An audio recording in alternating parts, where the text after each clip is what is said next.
Hello everyone. आज हम एक बेहद महत्वपूर्ण बिंदु के बारे में चर्चा करेंगे जो सभी प्रतियोगी परीक्षाओं की दृष्टि से बहुत ही महत्वपूर्ण है। चाहे कोई सी भी परीक्षा हो, चाहे रीट हो या शिक्षक भर्ती कोई भी परीक्षा हो, एलडीसी है, पटवारी है, बीडीओ, जो भी परीक्षा है, यह बिंदु हर परीक्षा की दृष्टि से महत्वपूर्ण है। आइए हम चर्चा करते हैं।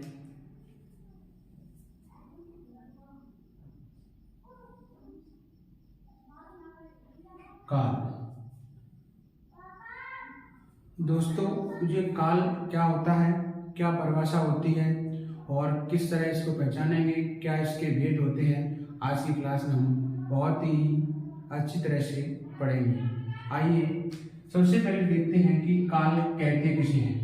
काल कहते किसे हैं?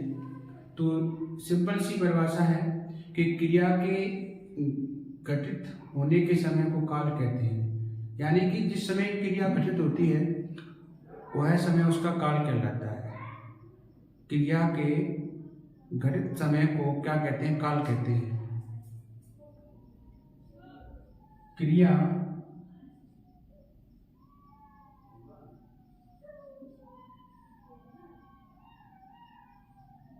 के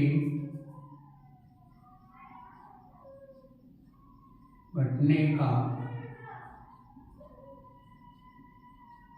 समय काल कहलाता है। दोस्तों, मुख्य रूप से काल को 3 भागों में बांटा गया है। काल को 3 भागों में बांटा गया है।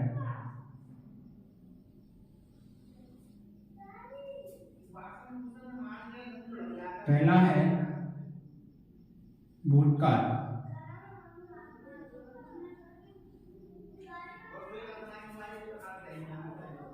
दूसरा है वर्तमान काल, तीसरा है भविष्य काल।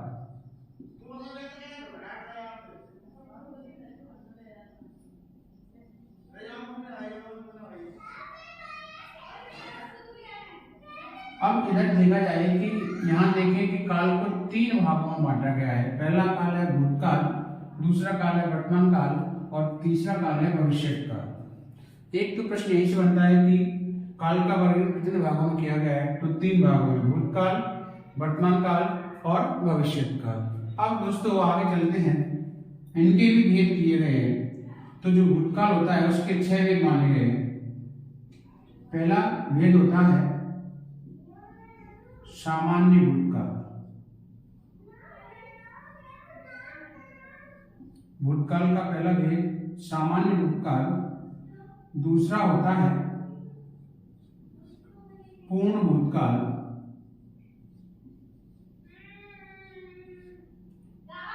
तीसरा होता है अपूर्ण भूतकाल।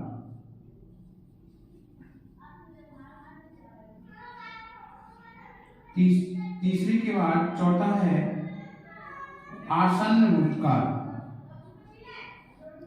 आसन्न भूतकाल।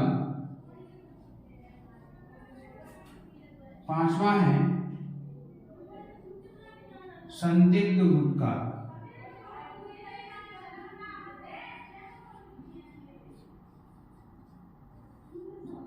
इस तरह से भूतकाल के 6 भाग किए गए हैं।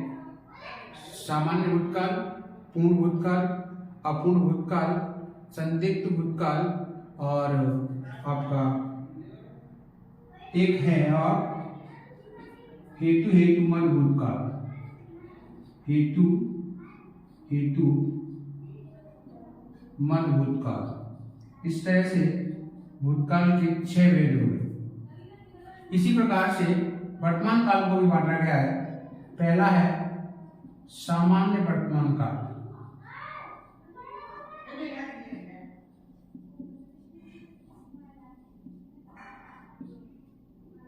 दूसरा है अपूर्ण वर्तमान काल,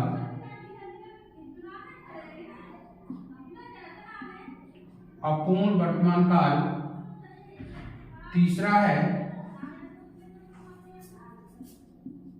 संदिग्ध भूतकाल, संदिग्ध वर्तमान काल, सॉरी, संदिग्ध भूतकाल भी होता है और वर्तमान काल भी होता है। इसके बाद चौथा है संभाव्य वर्तमान काल,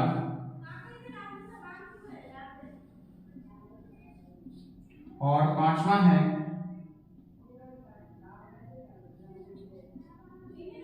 अज्ञात वर्तमान काल। ये वर्तमान काल के 5 फेज: सामान्य वर्तमान काल, अपूर्ण वर्तमान काल, संदिग्ध वर्तमान काल, संभाव्य वर्तमान काल और अज्ञात वर्तमान काल। ठीक है, इसी प्रकार भविष्य काल का विवर्गीकरण किया गया है। सामान्य भविष्य काल, दूसरा है पूर्ण, इसमें होता नहीं है, अपूर्ण इसमें होता नहीं है, संभाव्य भविष्य काल,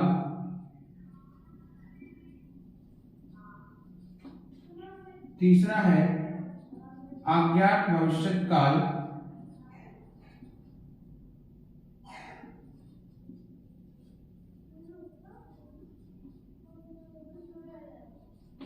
और चौथा है हेतु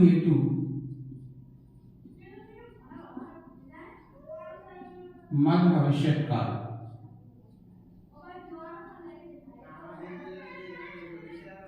ठीक है, एक बार इनके भेदों की चर्चा करते हैं।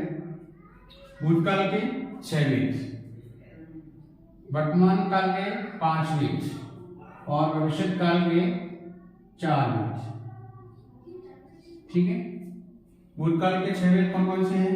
नंबर 1 सामान्य भूतकाल, नंबर 2 पूर्ण भूतकाल, नंबर 3 अपूर्ण भूतकाल, नंबर 4 आसन्न भूतकाल और नंबर 5 संदिग्ध भूतकाल और नंबर 6 हेतु मध्य भूतकाल। इसी प्रकार वर्तमान काल के 5 भेद हैं: सामान्य वर्तमान काल, अपूर्ण वर्तमान काल, संदिग्ध वर्तमान काल, संभाव्य वर्तमान काल और अज्ञात वर्तमान काल।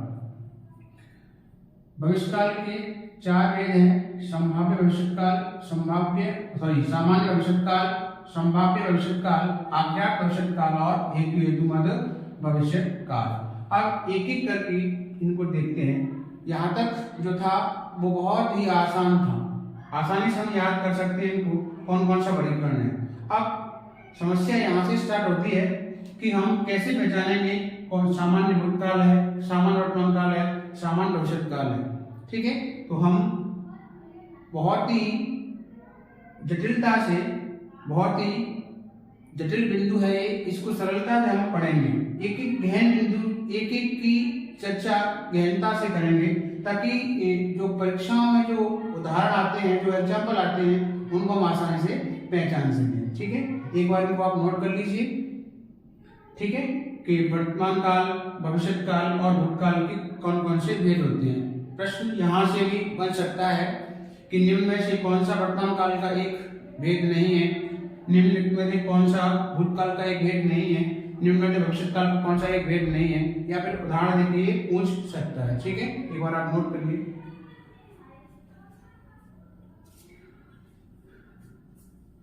सबसे पहले हम चर्चा करते हैं भूतकाल के बारे में।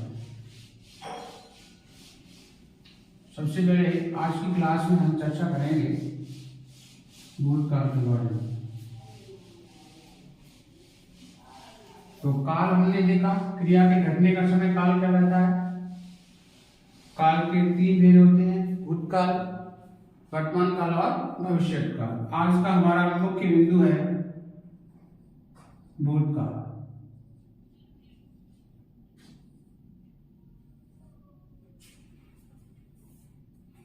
सबसे पहले देखते हैं भूतकाल की परिभाषा कि क्रिया के जिस रूप से किसी कार्य के बीते हुए समय में होने का बोध होता है उसे भूतकाल कहते हैं। क्रिया के जिस रूप से किसी कार्य के बीते हुए समय में होने का बोध होता है उसे भूतकाल कहते हैं। और भूतकाल के अभी अपन ने पढ़े थे 6 भेद होते हैं, और पहला भेद पढ़ा था अपन ने सामान्य भूतकाल।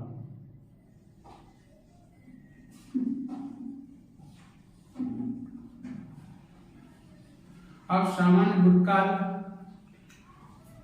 किसे कहते हैं कि कोई क्रिया यदि बीती हुई समय में घटित हो जाए और उसे घटित हुए कितना समय हुआ है, अधिक समय हुआ है या कम समय हुआ है, इसका बोध नहीं हो, उसे सामान्य भूतकाल कहते हैं। यानी कोई क्रिया भूतकाल में घट तो गई है लेकिन पता नहीं है कि वो 1 घंटे पहले घटित हुई है या फिर 2 घंटे पहले घटित हुई है, तो इसका बोध कराने वाले काल को हम सामान्य भूतकाल कहते हैं। अब इसकी पहचान कैसे करेंगे हम सामान्य भूतकाल की? तो सामान्य भूतकाल की पहचान के लिए एक छोटी सी ट्रिक आपके सामने प्रस्तुत है। अगर सामान्य भूत मिल जाता है तो इसको हम कैसे पहचानेंगे? एक सूत्र सामान्य भूत आई ए, ठीक है।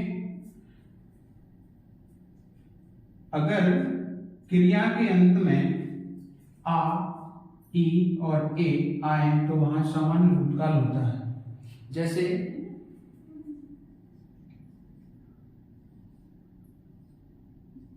लड़का आया,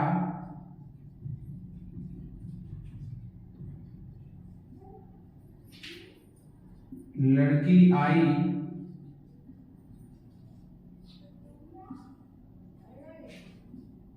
लड़के आए।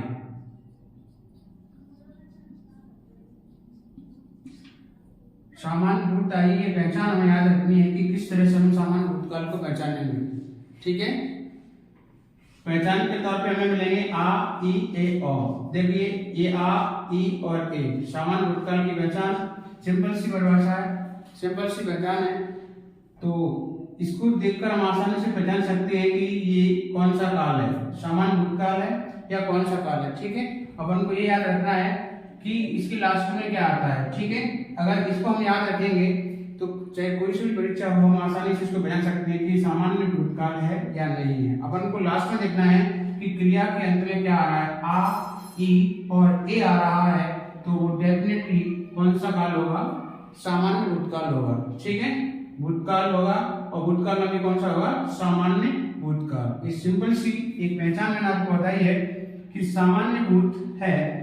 वैसे भी अगर सामान्य भूत होगा तो उससे कोई डरता नहीं है, तो ये सामान्य भूत है, आसानी से हम इसको याद कर सकते हैं, ठीक है। सामान्य भूत आइए, सामान्य भूत आइए, आ, ई और ए, ठीक है। अलग अलग है आ, ई और ए, ठीक है। पहला काल हो गया हमारा भूतकाल का भेद सामान्य भूतकाल। दूसरा भेद है हमारा पूर्ण भूतकाल। भूतकाल का दूसरा भेद है पूर्ण भूतकाल। पूर्ण भूतकाल में क्या होता है, क्रिया को बचे बहुत समय हो चुका होता है। जब क्रिया के व्यापार की समाप्ति बहुत समय पहले हो चुकी होती है तो उस काल को हम पूर्ण भूतकाल कहते हैं। अब इसको पहचानेंगे कैसे, परिभाषा तो पूछी नहीं जाती है, सिंपल सी पहचान आती है कि ये उदाहरण कौन से काल का है। तो पूर्ण भूतकाल में क्या होता है, सामान्य भूत प्लस था, थी, थे, या फिर ये नहीं आए तो क्या आएगा, सामान्य भूत प्लस चुका था, चुकी थी, चुके थे। अगर क्रिया के अंत में आपको ये मिल जाए तो आप अपने को कौन सा काल करना है, पूर्ण भूतकाल करना है। सामान्य भूतकाल में क्या था, सामान्य भूतकाल में था क्रिया के अंत में आ, ई, ए। इसके अंत में यदि था, थी, थे या चुका था, चुकी थी आपको मिल जाए तो वो काल कौन सा होगा, पूर्ण भूतकाल होगा। उदाहरण देखिए इसके, मदन पुस्तक पढ़ चुका था। देखिए सामान्य भूत प्लस था तो कौन सा काल, पूर्ण भूतकाल, ठीक है। यहां तक तो था कौन सा था, सामान्य था लग गया तो कौन सा हो गया? पूर्ण भूतकाल। दूसरा उदाहरण देखिए, मोहिनी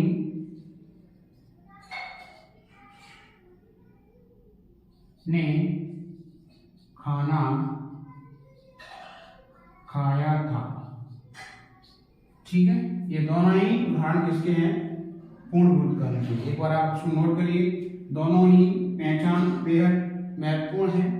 अगर इन पहचान को हम याद कर लेते हैं तो मैं समझता हूं कि कोई भी उदाहरण यदि इन दोनों काल में से आएगा हम उसको गलत नहीं कर सकते। ठीक है, सामान्य भूत की पहचान है आइए, और पूर्ण भूतकाल की पहचान है सामान्य भूत प्लस खाती थे और सामान्य भूत प्लस चुका था चुकी थी। ठीक है, अगर इतना हम याद कर सकते हैं तो हमारा ये दोनों काल आसानी से याद हो जाएंगे। ठीक है, एक बार आप इसको नोट करिए। इसके बाद है हमारा तीसरा भेद भूतकाल का, जिसका नाम है अपूर्ण भूतकाल। नाम से स्पष्ट है अपूर्ण। अगर कोई क्रिया बीते हुए समय में जारी है, अभी भी वो पूरी नहीं हुई है, तो अपूर्ण भूतकाल होगा।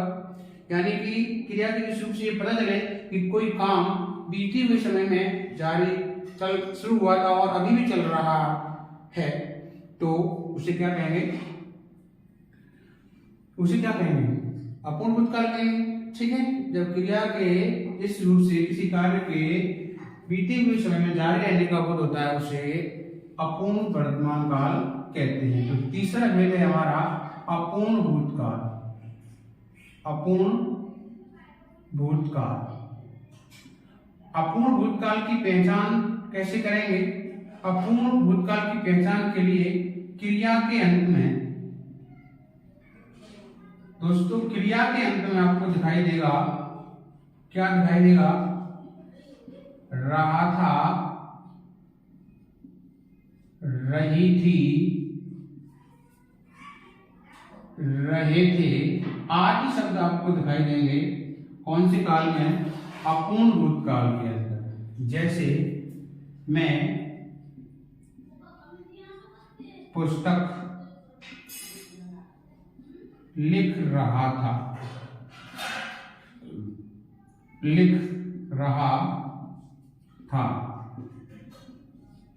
खिलाड़ी मैदान में दौड़ रहे थे। ये दोनों ही उदाहरण कौन से के हैं? अपूर्ण भूतकाल के। रहा था, रहे थे, ये दोनों ही उदाहरण किसके हैं?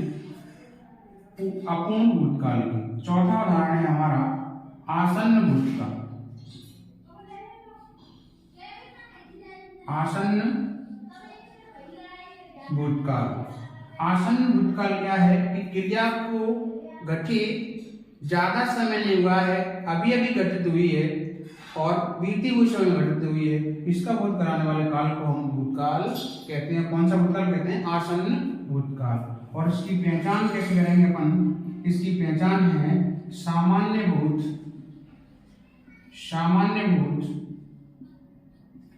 प्लस ही है मिल सकता है आपको, या ओनली है ही मिल सकता है। ठीक है, जैसे वह घर गया ही है, ऐसे भी हो सकता है और ऐसे भी हो सकता है कि वह घर गया है। दोनों ही स्थिति में हमारा काल कौन सा होगा? आसन्न भूतकाल होगा। कौन सा होगा दोस्तों? आसन्न भूतकाल होगा। और आसन्न भूतकाल की पहचान क्या है? सामान्य भूत प्लस है लगाना है, ही है लगाना है। देखिए यहाँ तक सामान्य भूत और ये ही है लगा दिया हमने। ठीक है, याद हो जाएगा आपको? ठीक है,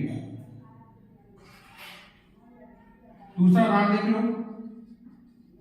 अविनाश ने गाना गाया है। दोनों ही इसके उदाहरण हैं। पांचवा भेद है इसका आसन्न भूतकाल के बाद संदिग्ध भूतकाल। सबसे ज्यादा इंपॉर्टेंट संदिग्ध भूतकाल। नाम से स्पष्ट है कि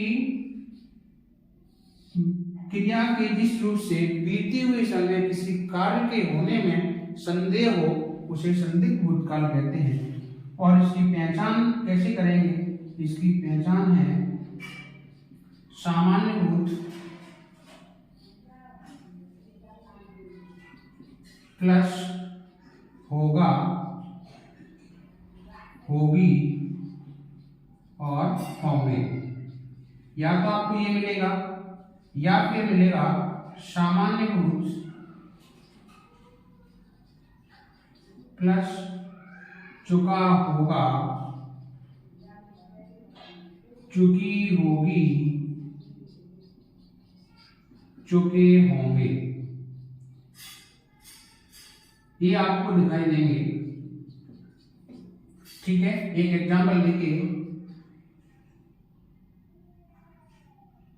सुरेश विद्यालय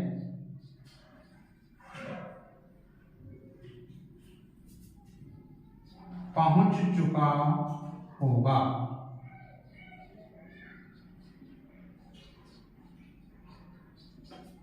ठीक है, या दूसरा उदाहरण, उसने खाना खा लिया होगा। ये दोनों ही उदाहरण कौन से वाक्य के हैं? कौन से काल के हैं दोस्तों? संदिग्ध भूतकाल के। सामान्य भूत प्लस होगा, होगी और होंगे। ठीक है, यहाँ तक सामान्य भूत, इसके बाद होगा होगी लगाने से क्या बन गया? ये आपका संदिग्ध भूतकाल हो गया। ठीक है, ये पहचान के माध्यम से हम आसानी से इनको पहचान सकते हैं ये उदाहरण कौन से काल का है। एक बार आप इसको भी नोट कर लीजिए। ठीक है, इसके बाद लास्ट भी बताया है जो बहुत ही इंपॉर्टेंट है, वेरी वेरी मोस्ट है, हेतु हेतु मदभूत। प्रतियोगी परीक्षाओं में सर्वाधिक पूछा जाने वाला भूतकाल का भेद है और वो है हेतु हेतु मदभूत। सबसे ज्यादा पूछा जाने वाला भेद है, इसलिए हम पढ़ेंगे भी बड़ी आसानी से और देखते ही हमें याद हो जाएगा। आपको ऐसी ट्रिक बताऊंगा, इसके माध्यम से आप देखते ही पहचान जाओगे कि ये कौन सा काल है और कौन से काल का कौन सा भेद है। आपको माथा पच्ची करने की आवश्यकता नहीं पड़ेगी। ये देखिए और ये करिए। हेतु हेतु मदभूत, हेतु हेतु मदभूत यानी कि इसको कहते हैं लंगड़ा भूत। और लंगड़ा भूत से सभी डरते हैं, तो ये डरने की आवश्यकता नहीं है, सबसे सरल है।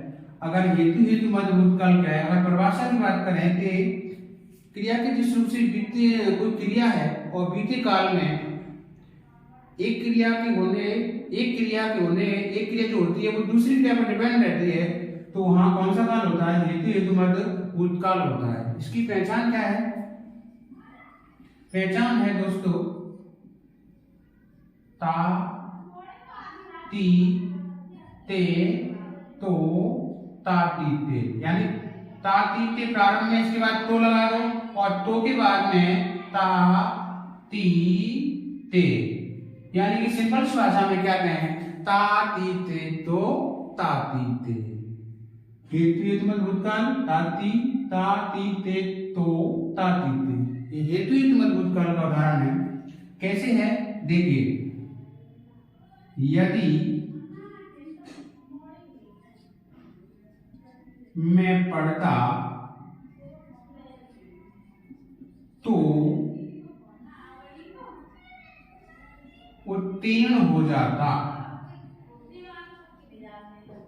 इधर देखिए दोस्तों, ये ता बीच में तो और बाद में ता, समझ में आ गया? ता तो ता, ये सीक्वेंस होगा, इसका एक क्रम होगा। ठीक है,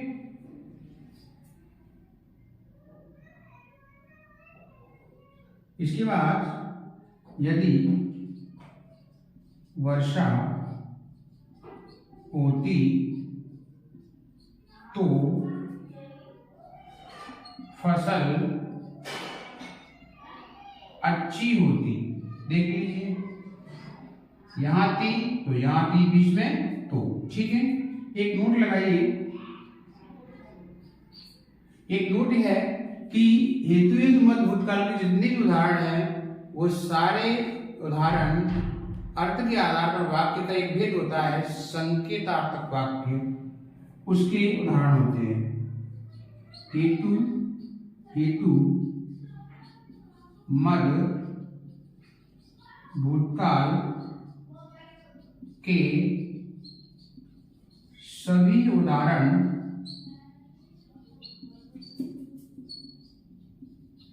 संकेतार्थक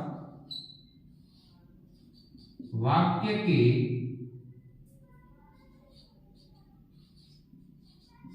उदाहरण होते हैं। ठीक है, अर्थ के आधार पर वाक्य का एक भेद होता है, संकेतार्थक वाक्य कंडीशनल सेंटेंस, उसके सभी उदाहरण हेतु भूतकाल के उदाहरण होते हैं और हेतु भूतकाल उदाहरण इसके उदाहरण होते हैं। ठीक है, आज हमने पढ़ा है भूतकाल के कितने भेद होते हैं, 6, और कैसे पहचानेंगे, कौन से भेद की क्या पहचान है, मैंने आपको अच्छी तरह समझाया है। अगर इन पहचानों को याद कर लेते हैं तो चाहे कोई भी परीक्षा हो, चाहे प्रतियोगी परीक्षा हो, चाहे 10वीं की हो, 12वीं की हो, चाहे कोई सी भी हो, हम आसानी से उनके उदाहरणों को पहचान सकते हैं। मुझे उम्मीद है आज हमने जो पढ़ाया है वो आपको अच्छी तरह समझ में आया होगा। इसी तरह हमारे साथ बने रहिए। कल इसके भविष्य काल और वर्तमान काल की चर्चा करेंगे। तो आज के लिए इतना ही, धन्यवाद।